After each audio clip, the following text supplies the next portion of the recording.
What is going on, guys? Jason Burke here, Styles Clash for Life, coming at you on YouTube, and today I've got some football focus. I've been doing this offseason, after free agency and the draft, I've been kind of looking at the totality of what remains on the Pittsburgh Steelers roster. I've been covering all offseason, all of the ins and outs, the free agency, the draft, the guys we acquired, the guys we've lost, and now I'm looking before preseason starts at positional groups and whether or not they've been strengthened since last year. I've already done kind of my deep dive on the offensive line, where I've broken down all the guys we have now, the guys we added in the draft and free agency, who could stay and go. And I did the same last week, 4 or 5 days ago. I did the same thing for the cornerback room of the Steelers. And as I posted that video, literally as it was going up, Arthur Maulet got released. So we'll discuss that one down the road as well. Losing Maulet, of course, loses a good edge rush tackler, kind of a box corner for us.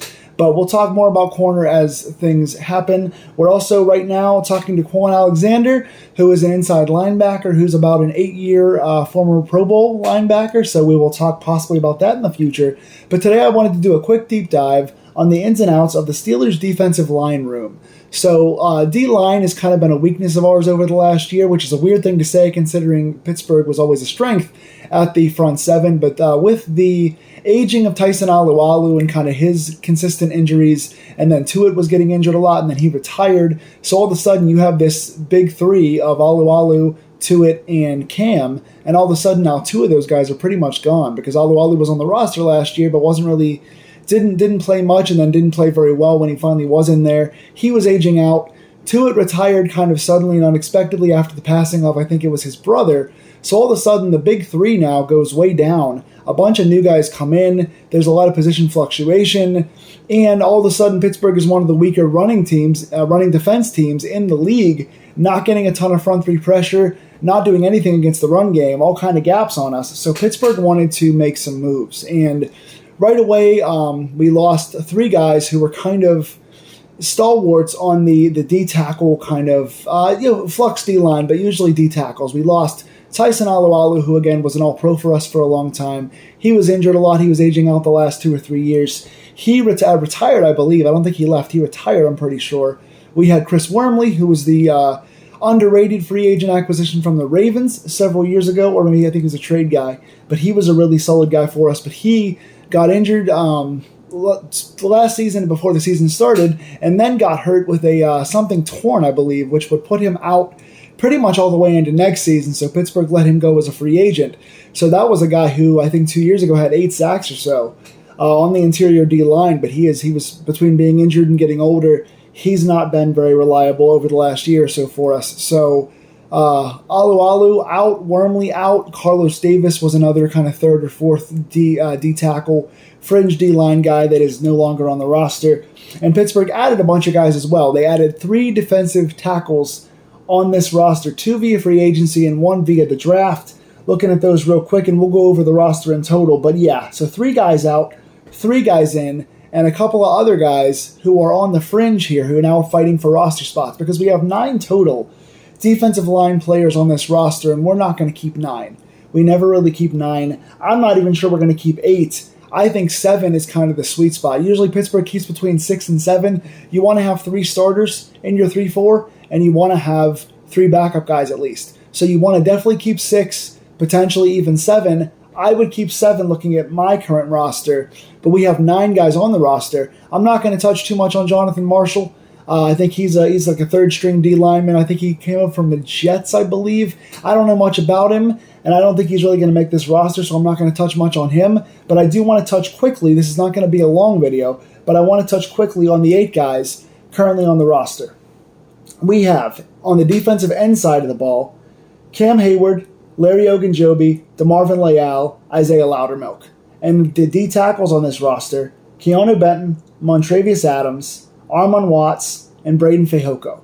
Now, as far as the DNs go, obviously Cam Hayward, the 12-year All-Pro, one of the best DNs of all time, NFL Hall of Famer, he's going to be your stalwart. He's an ageless guy. They do have to start looking at his long-term replacement pretty soon because he is up there in age, but he always stays healthy. He always stays productive. He's always around the ball. His age doesn't matter whatsoever. He's unfazed by time. He's been an absolute beast. Larry Ogunjobi, Started off kind of banged up last year, finished the year really, really good, was a big part of our turnaround on defense last year at the end of the season. He got re-signed to, I think, a 2 or 3 year deal. Maybe a 3 year deal he got re-signed to, so he's going to be a starter for us for the next several years. DeMarvin Leal was a 3rd round pick last year. He's coming into his 2nd season. Played a bit in his rookie year, got hurt in about the first half of the year, came back toward the end, played a little more. And then Isaiah Loudermilk is a guy that we traded up 2 years ago into the 5th round to draft. So a later draft pick, but a guy we traded up to get. Now, I like all 4 of these guys, and I would keep all 4 of these guys on the roster. Obviously, Hayward and Ogunjobi are your 2 starters on the outside. They tried Leal on the inside. I don't think he was terribly effective on the inside. He played inside in college, I think at Texas A&M, but he's undersized. He was good in college there because he could kind of use outside techniques. He's an outside technique guy who just couldn't find a starting spot because he was hurt at the same time Larry Ogunjobi was kind of hurt. So I think DeMarvin Leal being your kind of 3rd outside rusher who can occasionally fill in on the inside if there's an injury, I think is better for him. He's more of a pass rusher and an athlete guy who uses long kind of outside runs. So I like him a lot more as an outside guy.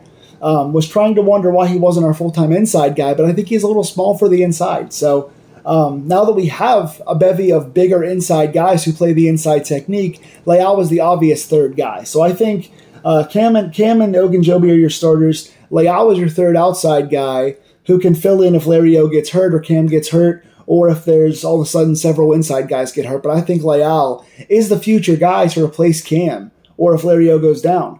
Loudermilk is a guy that I like a lot. I didn't like the draft pick at the time. I wasn't a fan of it, but I've seen him play a little bit now, and he's not played a ton, mostly preseason. He gets in there occasionally to back up Cam. He kind of has a Cam frame where he's an athletic guy for a guy his size, but he's a bigger, more plodding guy, more of a thumper. Obviously not as strong as Cam, but he's got the big frame and he's got a motor for a guy that size. He does bat some balls. He does a couple similar things to Cam. I don't want to compare the two because he's nowhere in Cam's league, but I want to see Loudermilk get a few more reps. And I'm not sure, considering how good the first 3 guys are at the end spots, I don't know how many reps he's going to get, but I like this guy a lot. I would have said put him on the inside and try him at D-tackle, but now we have other D-tackles that are more experienced. So I don't know about that. I think Loudermilk can stay here as our 4th D-end. If we can keep 4 D-ends, I like these 4 as our guys. We have the 2 obvious veterans and 2 young, first contract guys who could be the future if they get more opportunities. Then for the 4D tackles, Keanu Benton, I think, is our day 1 starter. I think he steps into Montravius Adams' role. There's a couple of people saying cut Montravius Adams. I don't think he would save us that much to cut him. I think he's like a $2.5 million guy. I don't think he would save us much against the cap to cut him. If you have to, you can because you have some depth here now. But I wouldn't. I think Adams has been a nice starter for us over the last year and a half. Coming from the New Orleans Saints practice squad with low expectations, he's batted some balls. He's been effective on the inside. Nice tackler for us. I like him here. Serves even better as a backup than a starter.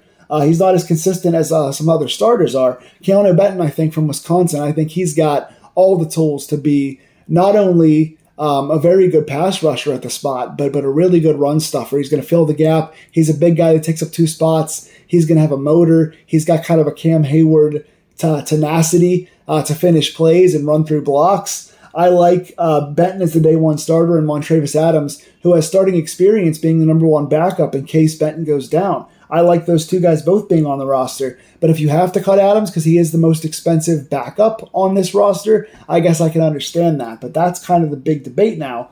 And then you have kind of, if you're going to keep all 6 of these guys that I just said, obviously if Marshall doesn't make it, then you've got 2 more guys fighting for 1 more spot. If you're going to keep just 6, it would make sense to keep the 4 outside and the 2 inside because you got 3 starters overall and then 2 backups on the outside, 1 backup on the inside. So there's your 6 right there. If you're going to keep 7, you got 2 guys fighting for 1 spot.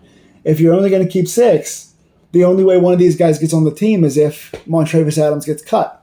And that is the 2 signings we made in the offseason. Armon Watts, who's played 4 seasons so far, 3 with the Vikings, I believe, and 1 with Chicago. And Braden Fehoko, who's played 2 seasons with the Chargers, I believe. Fehoko was like a good signing at the time because we needed more depth. But now after drafting Benton and signing Watts, I don't think Fehoko makes it anymore.